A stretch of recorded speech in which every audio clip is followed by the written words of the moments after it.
Good afternoon, Your Honor. May it please the court, my name is Bill Burns from the Shelby County Memphis Bar. And if I may, I would like to reserve 2 minutes, All right, 2 minutes. for rebuttal as well. I'm here today on behalf of the appellate plaintiff below, which is Pharma Conference Education, Inc. And for purposes of our discussion, if I may, I'm just going to refer to them as Pharma.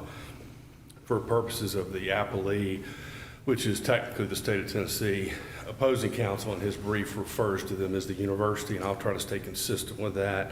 I don't get here very often, so it's nice to see a couple familiar faces from back in the old days. But I did want to let the court know that my associate, who happens to be a University of Texas law grad, drafted all the briefing, and he is much more equipped to do that than I am. And so I'm going to rely in large part upon the briefing in this case. And my job here today was to give you a real brief background of the facts and then try to address head on the one issue that we think was reversible error that Commissioner Hamilton committed below. And I'm going to give you a couple of cases that I think support that, and then I'm going to sit down. But as the court is aware, Pharma produces educational programs for the pharmaceutical industry. It's akin to a CLE for a lawyer. They do this, and it generally helps if they associate with a university so that university can provide educational credits. In 2016, Pharma approached UT Pharmacy about entering into such arrangement, and they negotiated back and forth. A contract for the 5-year term was entered. Unfortunately, the contract was simple. They were going to put on these educational programs, charge people to appear at them, and then pursuant to the terms of the agreement, split that revenue.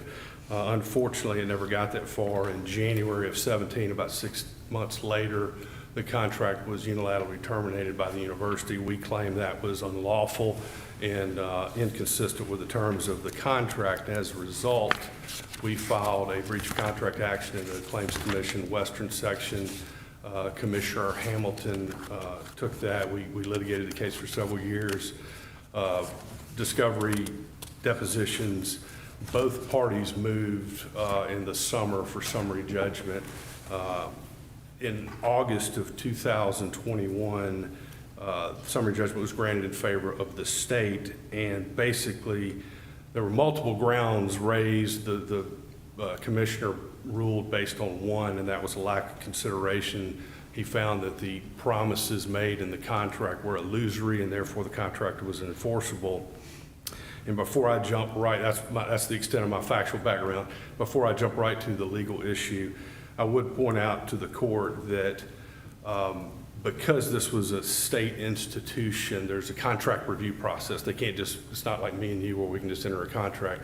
There was a very extensive contract review process. The contract was drafted by the university and went through 5 layers of review. I think on page 5 of our brief, we specifically set out all the individuals that had to sign off and bless the agreement. 3 of those were attorneys. And I bring that up only because it's somewhat rich now that the defense to the breach is now that they drafted a contract that was did not bind Pharma to do anything and therefore is enforceable. But as to the basis that was articulated by Commissioner Hamilton, on page 8 of his opinion, he quoted the language that he found offensive, which was, quote, Pharma will produce as many scientific and/or pharmaceutical programs for consumption by the pharmaceutical and healthcare industry as is feasible, emphasis on the term as is feasible. And he went on to say that the contract does not find as is feasible. It doesn't require a minimum number of programs to be produced. And as a result, Pharma was not required to do anything. Therefore, it promised nothing. Therefore, the promise was illusory and there was no consideration. And here, very rarely can you point to a spot in an opinion that you think, I think this is the reversible error. If you look at page 10 of his holding in the order granting summary judgment, he specifically says, because any promise or commitment made by Pharma is illusory, the agreement between Pharma and the university, UT, lacks consideration. Without consideration, there's no enforceable contract. Here's the important sentence. The implied duty of good faith and fair dealing is applicable only if there's an enforceable contract. And then he cites to the Jones case. clearly, by implication, he took it, I think, backwards. He looked at the contract to determine whether or not there was a enforceable contract without implying the good faith, the duty of good faith and fair dealing, which is in every contract. That Jones opinion that he cited, he misconstrued it. Jones was a Shelby County case. Professor Jones was a professor at Lemoyne-Owen, and they asked him to teach, the university asked him to teach a summer school class, assuming the condition precedent, if they got 5 students to show up. He taught one day, 1 student showed. The university was in the process of drafting the agreement. They came to him and said, there's not 5 people, we're not gonna do it. He sued for breach of contract, and he brought a standalone claim for breach of good faith and fair dealing. And the court went on to say it's undisputed that there was no contract signed. Everybody agrees because the condition precedent wasn't met. And then they went on to say that there is no standalone claim for breach of implied faith and fair dealing, which I totally agree with. We didn't bring that in our underlying case. We just brought a breach of contract claim. So I think is the error that he made is he misconstrued the contract without implying those terms of good faith and fair dealing. We've cited to the court a bunch of cases that deal with using these to overcome a claim of lack of consideration or a claim that a contract is illusory. Specifically, we cited to the German versus Ford case that has some guiding principles in it that I would like to quickly tell the court about. This was at least the folks from Shelby County will remember the Tyson-Lennox fight that happened 20 years ago. This case was about a group out of Dyersburg that invested in that with the promoter. They had to pay the fighters, I think, $12 million. Anything over that ticket sales the promoter got. And so he needed some backing to help make sure that if there weren't enough ticket sales, he had to pay the fighters $12 million. And so the folks in Dyersburg bought in. They were supposed to submit a line of credit saying they were good for $6 million of it, but the contract didn't specify when or how. And you know where the story goes. The fight was successful. The promoter made $3 million. He didn't pay the group from Dyersburg. They sued. He defended, saying, well, it was illusory promise because there was no obligation to when you had to do it and how you had to post it. And the court said that the guiding principles are parties that have executed a document that purports to be a contract. The court presumes that they intended to make it effective, not a nugatory agreement, and the document should be construed in such a way as to make obligations imposed on it binding on both parties. And then they also addressed the illusory argument, and they said a contract's obligation is not illusory if the party's discretion must be exercised in good faith. And almost invariably, Tennessee courts, a requirement of good faith is implied. So, based upon the language in that case, if Commissioner Hamilton had implied that duty of good faith, he could have easily interpreted the contract to mean that as is feasible is a good faith requirement. And I would submit to the court that it is somewhat more repugnant to interpret the contract any other way, because let's be honest, the purpose of this contract was to make money, both for Pharma and for the university. If you want to conclude that Pharma had no obligation, well, if they don't put a program, nobody gets paid. So the intent of this contract would not be fulfilled by the commissioner's interpretation that they could do nothing. If they did nothing, nobody makes money. Let me ask you, under the contract, let's suppose Pharma didn't produce any program. What remedy or what claim could the university bring against Pharma? I think they would certainly have a breach of contract claim, and they could argue that they breached the contract and by not producing a program because they didn't act in good faith. Because that term is implied in the contract. And so they would have had a breach of contract claim against Pharma. Keep in mind, there's no incentive for Pharma not to do that because they would have made no money. And so that's why I think the court's interpretation was flawed. There are a couple other good cases that we cited that deal with the no consideration issue. One of them was a 2011 Court of Appeals opinion drafted by Judge Stafford, and that's the Cumberland Properties versus Ravenwood that we cite in our papers. The facts are somewhat complicated. They're not necessarily germane to the argument, but it was a country club that was selling some property in Nashville, and they had a broker, and the broker didn't get properly paid, and he sued. And they argued that the contract was unenforceable because it was vague and didn't require them to do anything. And the court, and Judge Stafford, in that opinion on page 28, he said consideration may take a number of different forms, including a return promise, which is clearly what we had here, 2 return promises in the Pharma UT case. Continuing the quote, however, the words of the promise and their terms make performance entirely optional do not constitute a promise, and it's an illusory promise. Courts do, however, generally endeavor to avoid finding a promise as illusory and that there are a failure of consideration because every contract imposes a duty of good faith and fair dealing in the performance and interpretation of the contract, which sort of highlights, I think, what Commissioner Hamilton didn't do. He didn't factor in the obligation of good faith and fair dealing when he interpreted the contract, and therefore he concluded there was no contract without that consideration, which we believe is error. And we have cited a bunch of other cases that I won't get into, but they're in our briefing. And I will say that if you look at that Cumberland opinion, there's also some very instructive cases in the footnotes that are almost on point to our cases. They're not Tennessee cases, but Judge Stafford cited to them. One of them is a case I'm sure we all don't remember, but we learned at law school. It's the Wood versus Lady Duff Gordon, where a person in New York, she made dresses, and the person said, I will have the exclusive right to use my best efforts to market your products, and she didn't pay him, and he sued, and she said, well, that was a null promise. You didn't really promise to do anything, use your best efforts. And the court said, no, because of the duty of good faith, there is a reasonableness requirement implied, and that is an enforceable agreement. There's also, I won't get into it, but there's another similar case. There's cases, requirements, contracts in Tennessee, all have these sort of vague notions, but if you imply the good faith term into the contract, they're clearly enforceable.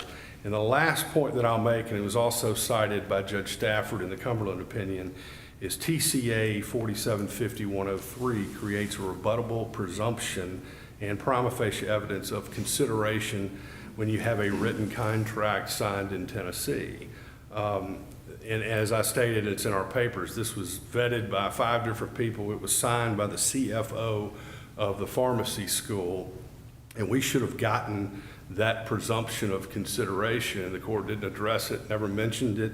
They didn't do anything, in our view, other than make arguments to rebut the presumption, but there was no evidence presented that would have rebutted that. So on the presumption alone, we think that would have overcome the errant ruling. But and I know this court is aware, this is de novo review. It's a legal question, an interpretation of a contract. We also moved for summary judgment as to liability. So at the end of the day, as what I'm asking the court to do is to reverse Commissioner Hamilton's granting of summary judgment to the university and grant ours as to liability and remand the case back for a trial on damages. And if there's no further questions, I'll wait to respond. Thank you.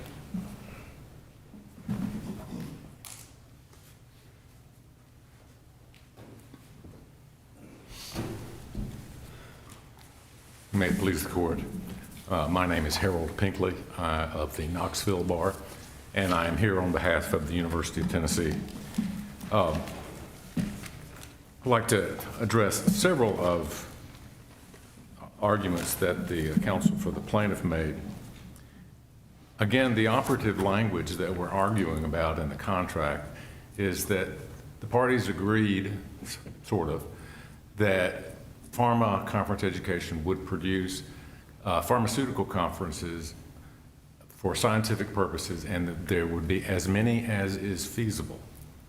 Now, the question is, what, if anything, did that mean? Well, there's been quite a number of times during the course of these proceedings that it has been stated by counsel for the plaintiff that this contract was drafted by the University of Tennessee. Your Honor, the record in this case absolutely belies those statements. The contract was the memorandum of understanding that formed the basis of this document was drafted by J.W. Smith, who's the president of Pharma Conference Education. The draft of the memorandum of understanding was edited by Tony Ferrara, who was the chief financial officer of the University of Tennessee Health Science Center. He made no substantive changes. He put it into the form used by the University of Tennessee. It said the same thing. You can compare those documents. If the original memorandum of understanding is at record in volume 5, pages 601, 602. If you want to look at the draft that was the work of Tony Ferrara, you can look at the edited draft that is in the same volume, pages 606 to 608. The signed contract was almost exactly the same thing. Again, Mr. Smith had made a couple of changes to Mr. Ferrara's draft, and the final contract is at record volume 5, pages 630 to 633. They're easy to compare, and they say the same thing. So for them to say that the University of Tennessee drafted this contract, Your Honors, is just plain wrong. We did not. There was a review process. There's been no evidence about the nature of that review process. No evidence that it was a substantive review process. And so we just don't know, as far as this record is concerned, we don't know what that means. So what does as many as is feasible means? Well, one of the most important items of evidence about what Mr. Smith thought that meant is his testimony. Mr. Smith was deposed in some depth in this case, and he testified that, in essence, as is feasible meant what he said it meant. He said, and this is quoted from the record, that, I'm sorry, let me get to the correct page. We quoted it at the bottom of page 15 of our brief in this case.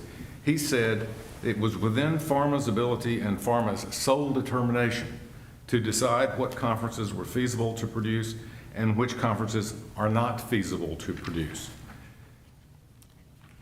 He said that the reasons a conference would not be feasible ranged from a lack of market for a particular program, to a lack of security at the site where the conference was to take place, to a losing financial proposition.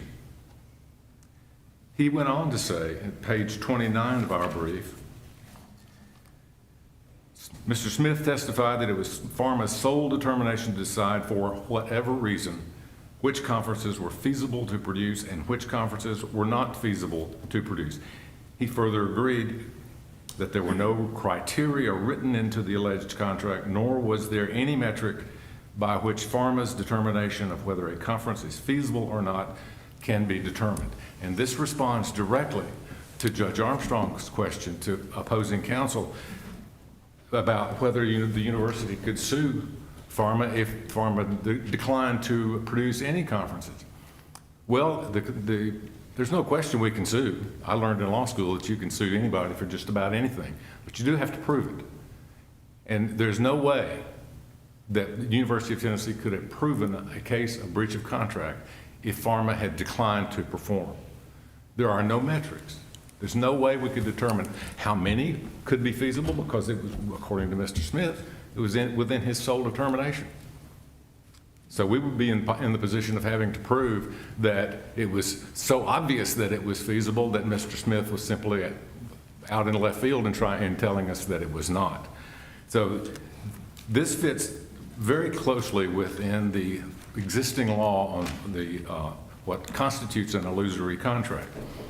For example, in the Road Oil case that we referred to, they said that in our brief, they said, the court said, words of promise which by their terms make performance entirely option with the promisor, that is Pharma, do not constitute a promise.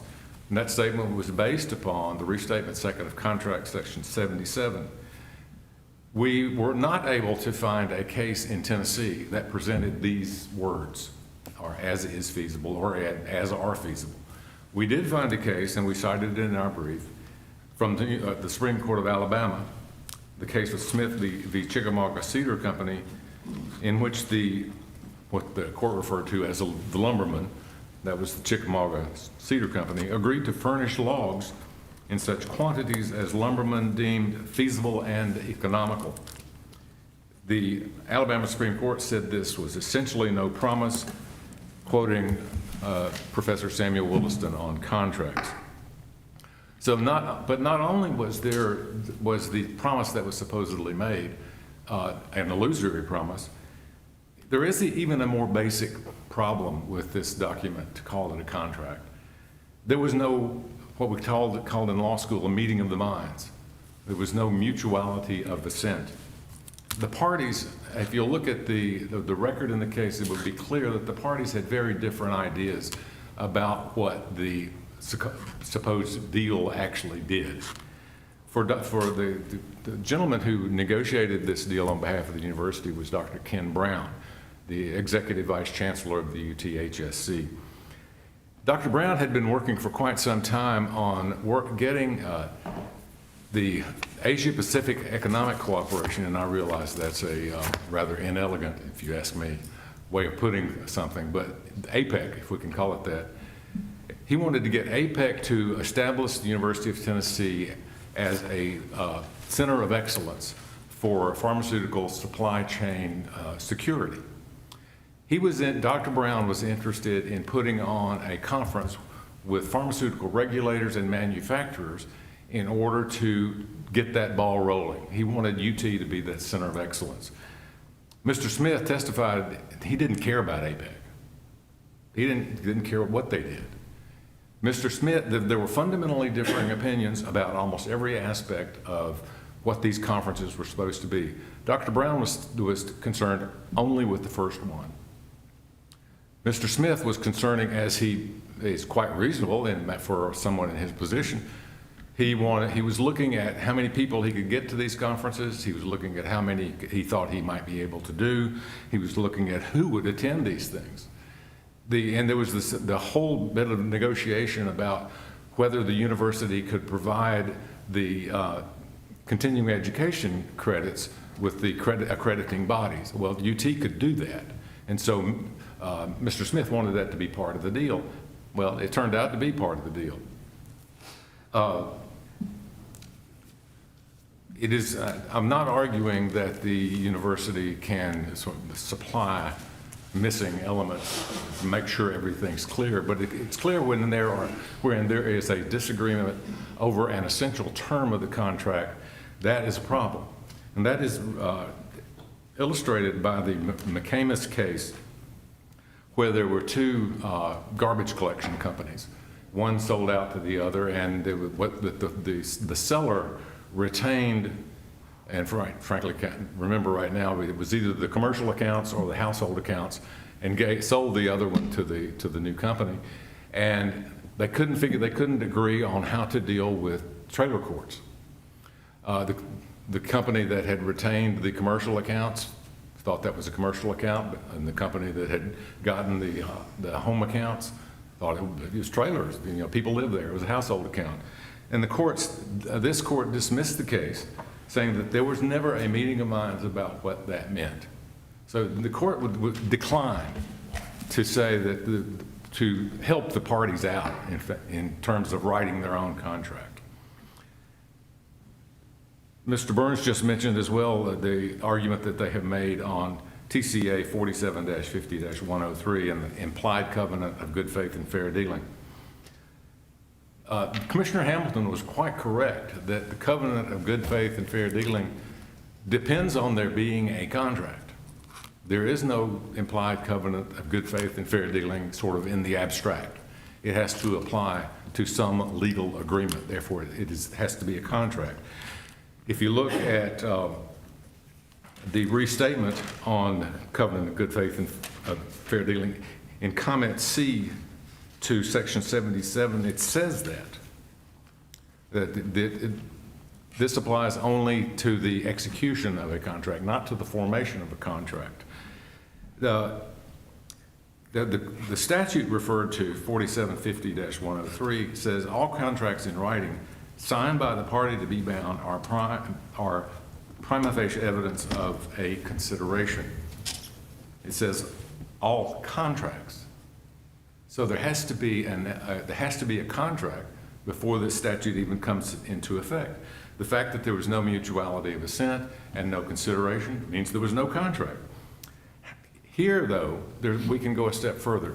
Even if this prima facie evidence arises, it was thoroughly and effectively countered by the testimony of Mr. Smith. He testified, this is solely within my discretion. I can determine every aspect of these conferences, including when, where, and how to put them on. If he's right about that, and he seems to think he is, then there's no contract, and there's no, that particular prima facie evidence, and I do a short piece in the brief about the effect of rebutted presumptions. In Tennessee, for the most part, and I would admit that the law in Tennessee on rebuttable presumptions and what happens if there is evidence presented is not as clear as we might like it to be.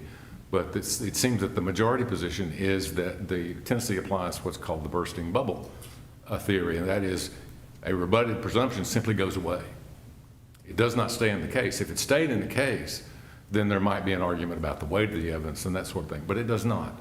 The only evidence we have on this particular issue, given that rule, is that the evidence is gone. And so there's no prima facie evidence to rely upon.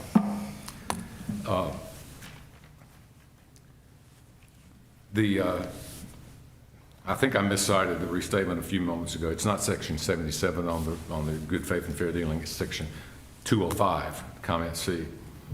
The plaintiff also relied upon the Wood versus Lady Duff Gordon case. The commentators on that case, and that was, as he said, a very well-known case by Justice Benjamin Cardozo, which perhaps gives the case a little more weight than it would if it was somebody else who signed his name to it.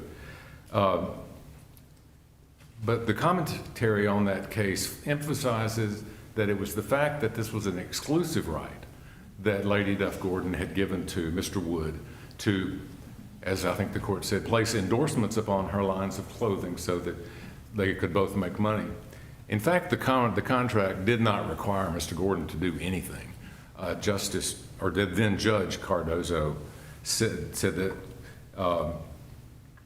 he was going to find that it was a contract anyway.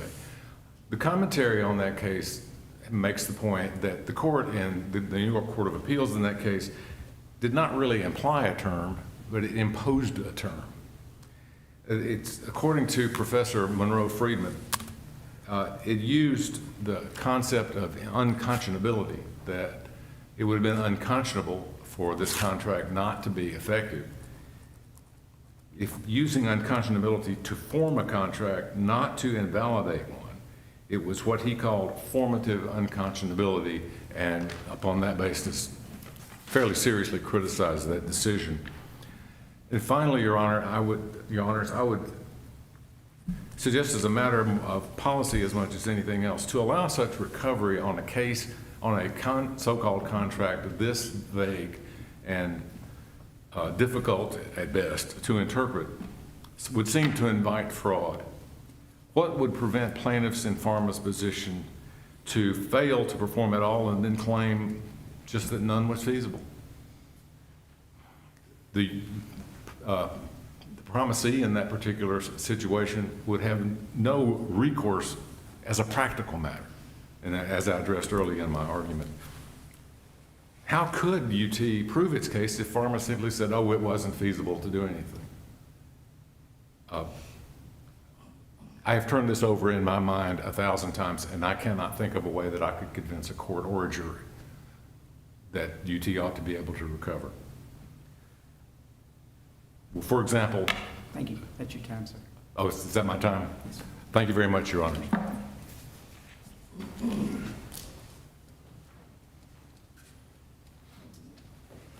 Thank you, Your Honors. I'll be extremely brief. And respectfully, I think opposing counsel's being intentionally obtuse when he says there's no way that he could recover if the tables were turned. Well, of course there is. Because he's overlooking the pivotal issue in this case. There's an implied duty of good faith and fair dealing. If my client had not done anything, had not put on any program, he could have been sued. I'm a plaintiff's lawyer. I would have gotten an expert to say it was feasible to do this. He didn't do it. He acted in bad faith. We would have had a trial. Somebody would have won. So you have to imply those terms that every contract in Tennessee has to get there, but that's what Commissioner Hamilton failed to do. Let me just jump around and touch a couple of the points that he made. He made this meeting of the minds argument, which we addressed in our reply brief, and I won't belabor it, but they're using a subjective standard that Dr. Brown didn't understand the terms of the contract, and therefore there's no meaning of the mind. Well, if you took a subjective standard, nobody would ever be able to enforce a contract. It's an objective standard. As the court well knows, you look at the four corners of the document, you try to interpret the intent of the parties, you have to imply the good faith terms of good faith and fair dealing.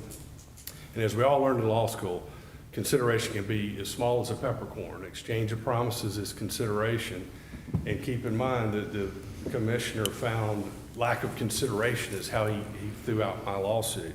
And I know it's easy, we get up here and we argue about cases and we're lawyers, but this affects real people. My client is an older gentleman that lives in Texas, and he drove up here for this today. And he's in the courtroom today because this effectively put him out of business. Because he had a lawsuit against a university. He couldn't find another university that would sponsor his programs, and so he effectively went out of business. So this is real. We didn't get an opportunity to have our day in court on what we consider to be a technical error that the judge made, and that's all we're asking for. Thank you, Your Honor. What about the measure of damages? How would damages be determined in a case like this, Mr. Well, Burns? Your Honor, we've got an expert, and we actually moved summary judgment on liability, and we did it separately, strategically. We also filed a summary judgment on actual damages, and we got a CPA out of Texas, Ms. Ford, that calculated based upon his sales or his program history. She projected Say his, you mean damage. Pharma's program history? Correct. Over a 20-year period of him doing this. It was actually a very successful business. He made millions of dollars doing this. And so based upon his tax returns, his past history, and his projected, what he intended to do, programs, our expert was able to calculate a number. It was a big number. And so we moved for summary judgment on liability. I'm not asking the court to consider that because I figured they'd get their own expert and they're going to be able to tweak that and create a disputed fact. I get it, and that's what trials are about. But on liability, I think we got it. I think we're there. Because if you look at the testimony, Brown basically admitted he didn't care what the terms were. He was tired of dealing with them, and he terminated the contract. Thank you. I do have one other question. Do we have a dispute here as to who actually drafted this contract? Yeah, apparently we do. I did not know that was disputed, and I'm glad you raised that. And my only response would be the technical record is going to tell the tale. My client did present what he called an MOU. It was basically bullet points. So here's the things that he wanted. And the university, because they're the university, has got procedures and they've got form contracts. And they tried to incorporate those into that contract, and it went back and forth. My client did tweak it, but they ultimately, from our perspective, drafted the agreement. And they had standard clauses in there that they had to have and things of that nature because they're a university. So from our perspective, and the court can see in the technical record, I think it's clearly their contract. Thank you. There's a dispute about it. Thank But you. that paragraph 1 in the contract that says what Pharma is going to do, who drafted that language, Mr. Burns? That I would submit to the court that it was drafted by the lawyers at UT. That was probably, to be frank, I suspect that was probably in one of the bullet points of the MOU that my client presented to them, but they ultimately incorporated into the contract, the agreement that was ultimately executed. Okay. Thank you, Your Honor. Thank you. Yes, please.